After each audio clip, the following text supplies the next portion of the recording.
A very good morning to you. Thank you for staying with us for the news review.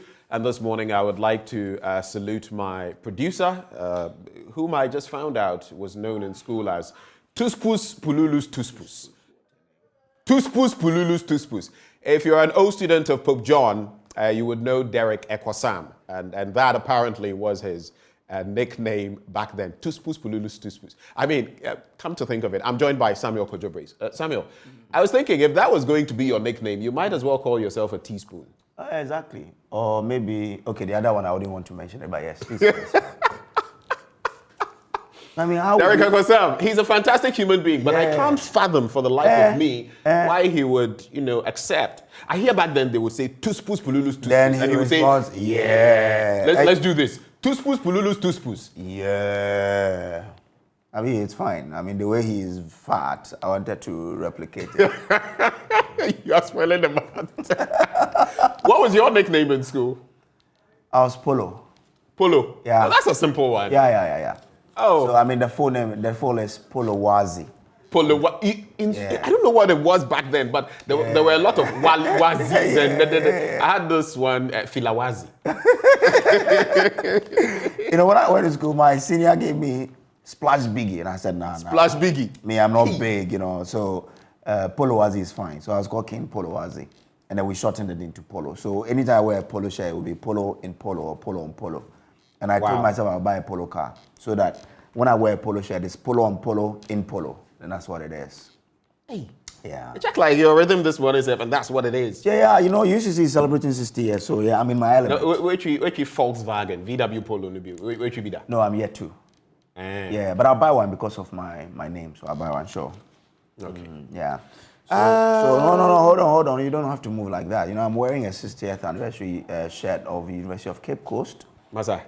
And of course, you're asking me. Hello. Yeah. Hello. Hold on. The thing is that when you can't beat them, what do? You join them. Join whom? Of course. The only university of competitive choice in Ghana. That's a university that when you attend... University of Competitive Day. Choice. Oh, so when you guys get one accolade, people have got thousands of accolades, and of course they are not beating their chests because this is normal for us. And you get one, and what's that saying? You see, this word. Is it? This word there. Envy makes people try to justify. But what is envious about? You've done it so many times. It's normal. It's next to Which one? Which one are you talking about? It's second nature to you. No, hold on. Which one? I'm talking about the University of Ghana. Which other university can rub shoulders with the University of Ghana in Ghana? Which one? And even beyond. No, which one are you talking about? The university that.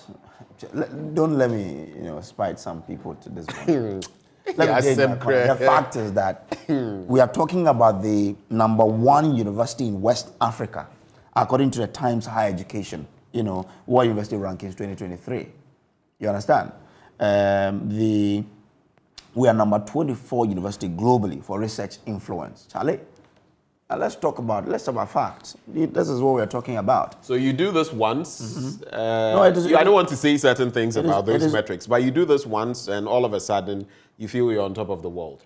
We've always been on top of this world, and everybody knows that when you are coming out of the University of Competitive Choice, Charlie, the way we are like all-rounders. So. Have you met any UCC product that you can say that this guy now?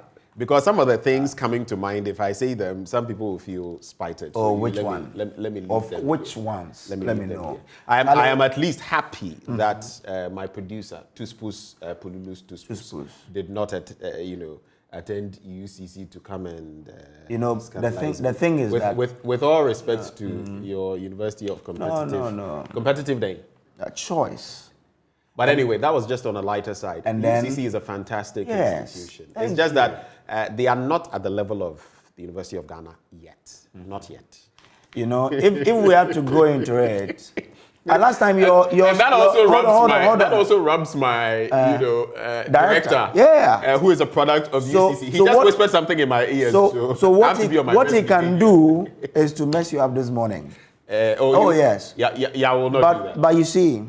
The thing is, the other time your sibling was telling me that you really applied to UCC Me. But you were disappointed, and that's why you went to Lagos. So that's it. The reason why we call us. Hold on. I applied to UCC. Hold on. I didn't get it and went to Lagos. I am not saying. You're saying you told me.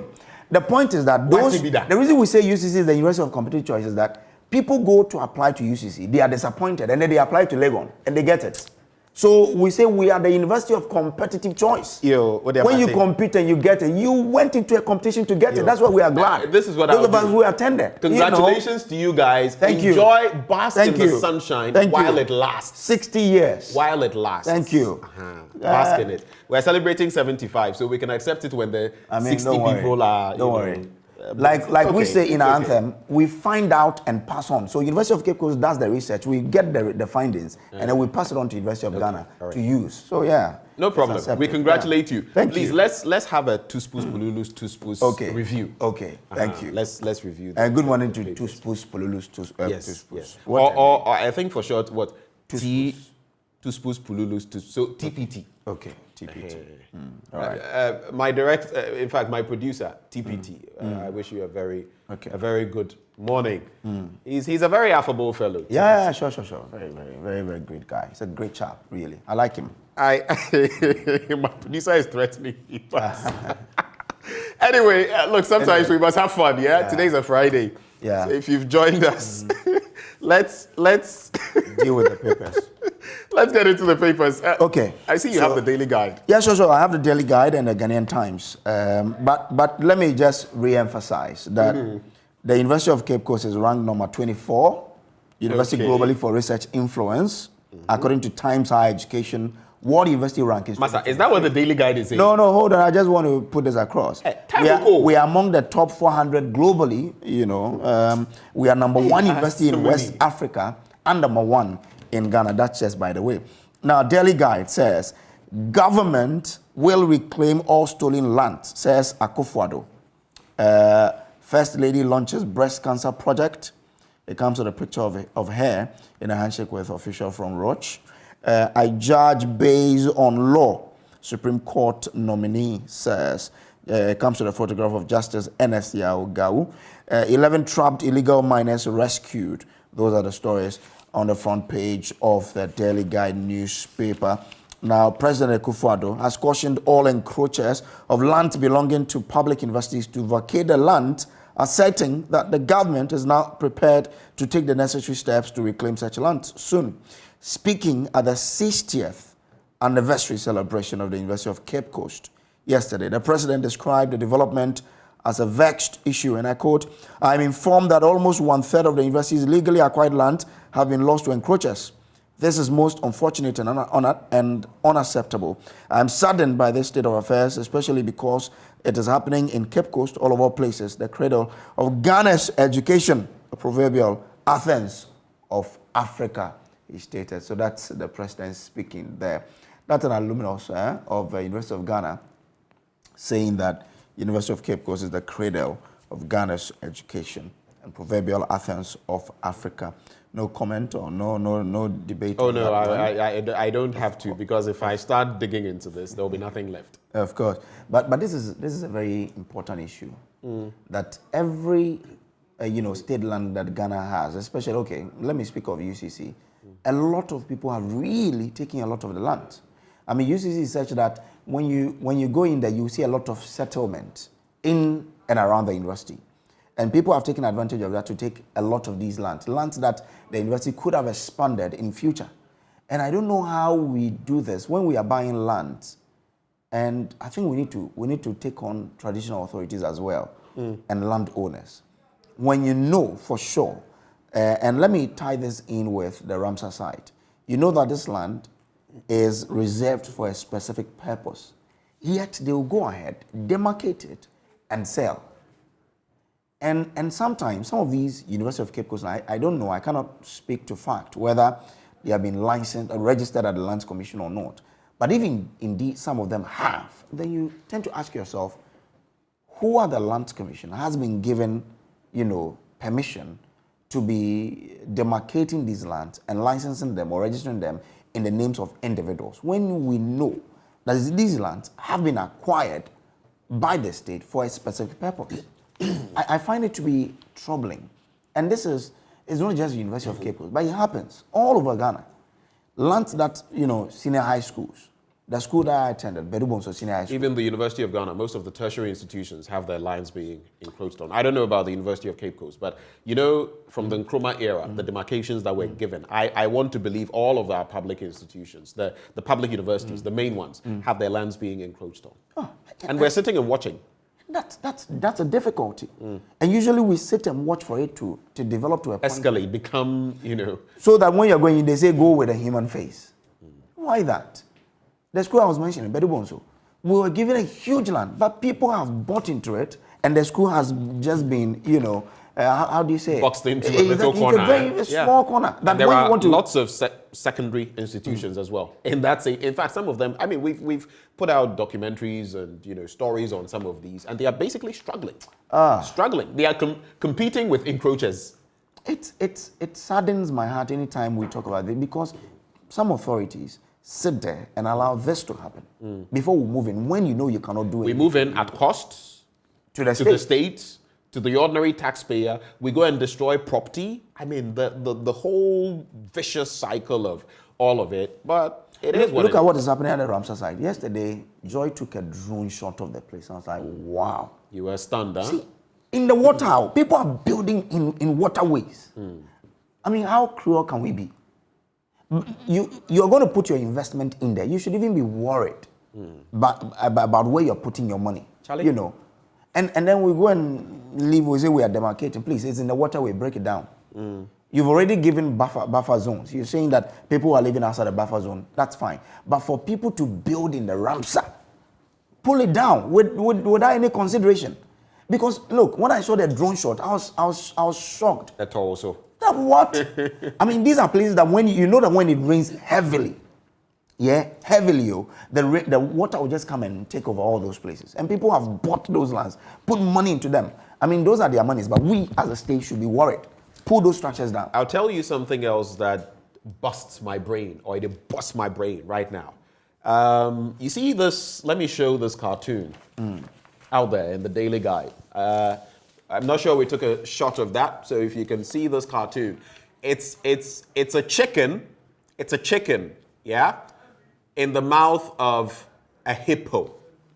And the chicken is the cedi, and the dollar is the hippo. In fact, so let's do this. A chicken and hippo situation. This is what it looks like. Yeah, that's the Daily Guide. cedi to dollar 2022. Chicken to hippo. I mentioned last Saturday, I had to give someone some money. Unfortunately for me, it was in hard currency, dollars. So I had to go and pay through the nose. 12 cedis, 50 pesos for one. It means that if I had delayed till, let's say, today, I would have been paying, do you know right now out there, it is 15 cedis. 14.50 is what we are quoting and all of that. In some places, I checked. I actually bothered to ask. 15 cedis. $1. So the reason why... I spoke to some economists, this is just about 2 weeks ago, asking them whether, what did they think? Would it be a possibility? Is that realistic? And me, I really didn't think it would get there. It's got there in about 2 weeks since that conversation. 15 cedis. So if I had delayed, I would be paying an extra 2 cedis, 50 pesos per dollar. Difference between last week Saturday and this week Friday. What it also means is that if you had a dollar, say when the dollar was 7, 8 cedis, and you kept it with you, you are making how much? 15. So if you had, say, $100, if you had changed it, then it would have been 800. So if it was 6 something, you are basically making about 9 cedis on it. But you see, it's not necessarily as good as people may think. You know why? Well, because when you change it, when you get it, the inflation will still eat it back. Inflation will bring it back to zero. Yeah, so really. But I think, so it's unless just let me make this point. Unless maybe you are making purchases with it outside the country. Yeah. So you have to purchase in dollars, and you already have it. Yeah. So you're making those purchases, and you don't feel the pinch you would have felt.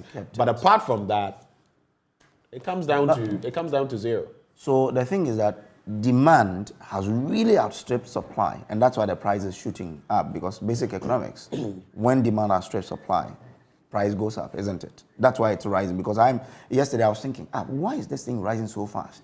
Just last week it was 12 point something, it came to 13. It came to 13 on Monday when they held their press conference. And then it has jumped. Well, no, I think the press conference was Tuesday. That's when I heard it was 13. Then Tuesday to Friday, like you're saying, it has jumped from 13 to 15 today. That's a jump. Tuesday, Wednesday, Thursday, Friday, 4 days, isn't it? If you look at the depreciation of the the CD against the dollar, especially, it's just been crazy. I keep going back to my friend who is taking up a course at the London Dental Institute, who was paying £750, and just some months back, I mean, let's say last year getting into, she was paying maybe some 7,500, thereabouts. Now she's paying about 10,000 CDs for the same £750. And her course ends next year, I think in March. So you can imagine what this means to her. Fuel hasn't come, and fuel, you see where it is. Charlie. Feeding hasn't come. If you are like me and you have a mother to take care of, her bills haven't come, her utilities haven't come in, her medicals haven't come in, nothing. I'm not even talking about my own. It's mad. Yesterday, it's madness. Yesterday, just to add, there's this chart we put out there. I don't know whether but when it comes to the cost of living in our country, what makes it even worse? So you see that in our sub-region, sub-Saharan Africa, actually, not just the sub-region. And this is something I'm going to be using in my blunt thoughts shortly. Look at the ranking of sub-Saharan African countries with the highest food prices increments in 2022. Look at where Ghana is. Ghana is first, 22%. Followed by twice as much as the second place. As the second place country. Because Senegal is coming with 11. Why? Yesterday I was telling someone that when I see things like this, I become depressed. I have never loved traveling outside of the country. I was telling someone when I completed the first degree, I had the opportunity to travel, but I turned it down because I said I would make it in Ghana. But when I look at what's happening, of all people, sometimes I feel like I want to travel. Even I still feel I can make it in Ghana. I want to live in Ghana, but what's happening is depressing. Charlie, my friends, I'm telling you, depressing. I can count about 15 of my friends, professionals, doctors, nurses, accountants who have left within this year. And that is just me, my personal friends. Others I don't even know. So imagine your friends, other people's friends who have left. As of the first quarter of this year, not my report, it's one of our institutions, I think the Ghana Statistical Service, reported that 3,000 nurses had upped and left Ghana. 3,000. And that was even then, no. So we are talking about April, March, April, as of that time. If you look at how things have crumbled from that time till now, Charlie, let's move on. Why? It shall be well. Anyway, a Supreme Court nominee, Justice N.S. Yao has dismissed suggestions that his past association with the New Patriotic Party will influence his work at the Apex Court. According to him, he has always given judgment based on the law and not political coloration, citing a defamation case that was brought before him by Dr. Stephen Opuni against the NPP Bono Regional Chairman Kwame Bafo, a.k.a. Abronya DC. Answering questions before the Appointment Committee of Parliament, Justice Gao said judgment was given in favor of the plaintiff, adding, and I quote, "I gave the judgment based on the law and not on political coloration." That's what he's saying. So he should be allowed, to become a Supreme Court judge, even though he's had past associations. I mean, I have two different sentiments to this on this, really. on this bit. The first is these judges are political animals anyway, like the Platos and the rest will tell us. Everybody is a political animal. But whether in delivering their judgments, rulings, and the rest, they can set aside the political cap and put on the purely legal cap and say this is what the law says, regardless of those sentiments. That's the problem. And we all have. Look, let's face it. Let's be blunt. If your brother is coming to your court, criminal court, and you are the justice of that court, you might want to recuse yourself because that level of familiarity, and they do this is your blood. They do it. It is there. And me, I would easily recuse myself. Some of them do. I don't want any complications. I would recuse myself, unfortunately. So these are the dynamics. Yeah. But he's given they an can't example. run away from the fact that, look, if you've worn an MPP political hat, and you're now going to be a justice of the court, and let's say there's a certain electoral petition or something, you will just, people will naturally think that, but I also want to believe that these people, knowing the onus that lies on them, on their shoulders when it comes to holding our democracy together, because this is the last bastion. If it goes down, everything crumbles. Yeah. I think they would be able to do. No, but he's given an example. He's given an example that they brought the original chairman to him. He has some affiliation with the MPP, but he didn't look at the collaboration. He said the law says that once you've defamed the guy, you've defamed, and he gave it in favor of the plaintiff. So, well, let's see how that goes. But it lies with the appointment committee. So that's it. I'm done with. I'll quickly do the Daily Graphic. We'll reclaim every state land. President Akufo-Addo says so on the back of some of these developments. He said he was saddened by the encroachment happening across the country, including around the University of Cape Coast. I said it. Yes. I said it. Speaking at a Durban in Cape Coast yesterday to mark the 60th anniversary of the establishment of the UCC, the president expressed dismay that one-third of the university's legally acquired lands had been lost to encroachers, mostly developers, saying, quote, "This is most unfortunate and acceptable." 1/3. Anyway, mixed bag of development in Cape Coast North. Great Coast secures $60 million ECOWAS bank loan to upgrade systems, and pharmaceutical bodies resort to cash and carry. That story on page 13. We'll be talking about the pharmaceutical industry today on the show, but let me just take a snippet of that and it's a wrap for me. So 3 major pharmaceutical groups have resolved to stop the supply of drugs and medications to all health facilities across the country and the NHIA on credit basis with immediate effect. The entities, Ghana National Chamber of Pharmacy, Pharmaceutical Manufacturers Association of Ghana, and the Pharmaceutical Importers and Wholesalers Association of Ghana, said henceforth all supplies would be on cash and carry basis until the turbulent economic condition stabilizes. That's what they are saying. On the back page, Hudson Odoi, missing piece in Otto Addo's jigsaw. That's a question there. Well, Ghanaian Times, Soka is the president, but the president vowing to reclaim all state lands. It comes to a beautiful photograph of him smiling with the Akufo-Addo II, who is the paramount chief of Cape Coast, with some Jonah. There was this issue, but matured minds. Jonah. Yeah, they're all laughing together heartily. Also, Palmer Buckle is in there, Reverend Father Palmer Buckle, and it comes with he's an archbishop. His Grace. Okay, His Grace, Archbishop Palmer Buckle. Okay, so that's it. Joabin MC nominee bribery case adjourned. Amid threat to kill, Galamseyers invade, destroy the Siri Forest Reserve at Domesua, Charlie. This thing, when can we go over it? Again, Zoom Lion announces $100,000 support for kids sanitation, environmental protection, learning in schools. That's it for me. Let's quickly I'll wrap with these 2 papers, The Finder and Republic Press. So The Finder, protect women in media from attacks and unfair scrutiny. Samira Baumia says so. That's the second lady. President is confident that policies will yield relief. Eugene Ahin says so, Director of Communications at the Presidency. Policies to restore Ghana's macroeconomic stability identified, that's according to the IMF, and local supply chain policy needed to entice companies to invest in raw material production locally. That's according to Kwame So, Jr., a businessman and marketing expert. Republic Press now, it says, Supreme Court nominee wants Parliament to abolish death penalty. Sachet water producers order members to shut down production over CD depreciation. So GUTA shut down shops. Now the producers also order members to shut down production over the CD's depreciation. UK Prime Minister Liz Truss resigns after failed budget and market turmoil. So she, together with her Chancellor Kwesi Kwarteng, have done it. Records being set.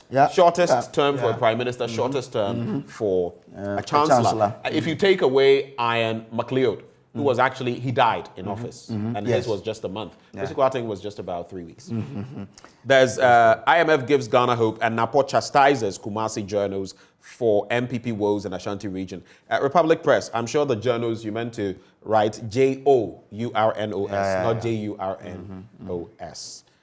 All right, there's also Nagrat rejects a new GES boss, and that story there as well. Let me just take a quick look, very quickly, at the find on page 5. Policies to restore Ghana's macroeconomic stability identified. And it says, the IMF says good progress has been made in identifying specific policies that will restore macroeconomic stability and lay the foundation for stronger and more inclusive growth. IMF negotiations team lead Stéphane Roudet revealed this in a statement posted on the IMF's website. According to him, the IMF team and the Ghanaian authorities remain fully committed to reaching an agreement on a framework and policies for an IMF-supported program as soon as feasible. You know what? They should stop the plenty talk and just give us a program if they are going to give it. Kasana Dorso. And yeah, no nebebua.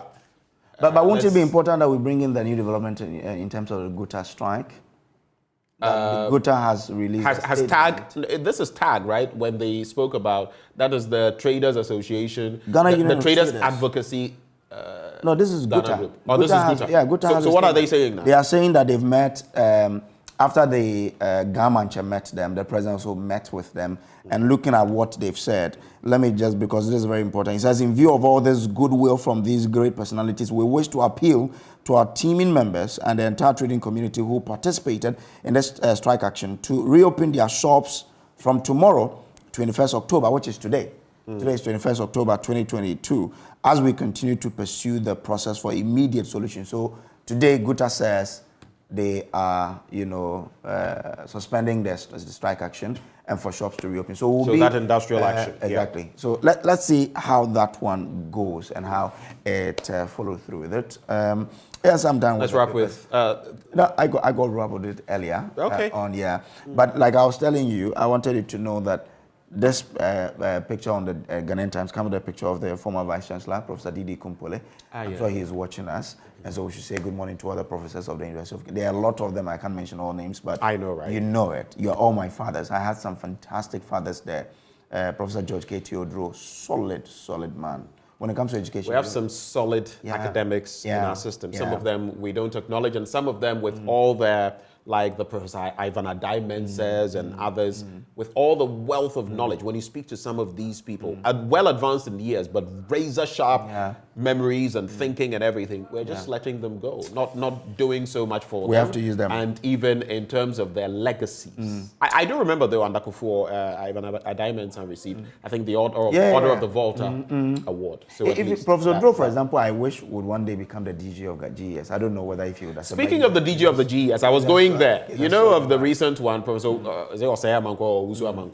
and what he put out, about his reassignment. Let me not call it sacking. His reassignment and all of that, and thanking those. You can see that there are some sentiments, undercurrents. Anyway, and there's also been talk about the fact that the new one is not a teacher, qualified. Yeah, he's qualified and all of that. Nagrad puts it, he's had a stint as a banker. A stint. No, he's a banker. He has a stint with K. Pole some time ago. Anyway, but a father of mine in UCC, he's called Professor Nelson Boa. Okay. Let me say good morning to him. Solid man. It's been a long time. Yeah. So that is it. But I cannot go without doing this one. Happy birthday to Mrs. Osafo Intim. Mrs. Osafo Intim. Mrs. Osafo Intim. My born premier of Phone Tissue Limited, Paper House Alajo. Today happens to be your birthday. It's from your sister, Baby Ya, your daughter, Awo. They say, God bless your new age. And so, Mrs. Osafo and team of Phone Tissue Limited, Paper House Alajo. Today is your birthday from your sister, Baby and from your daughter, Awo. They say, a very happy birthday to you. I thought you were going to do it in Ghana.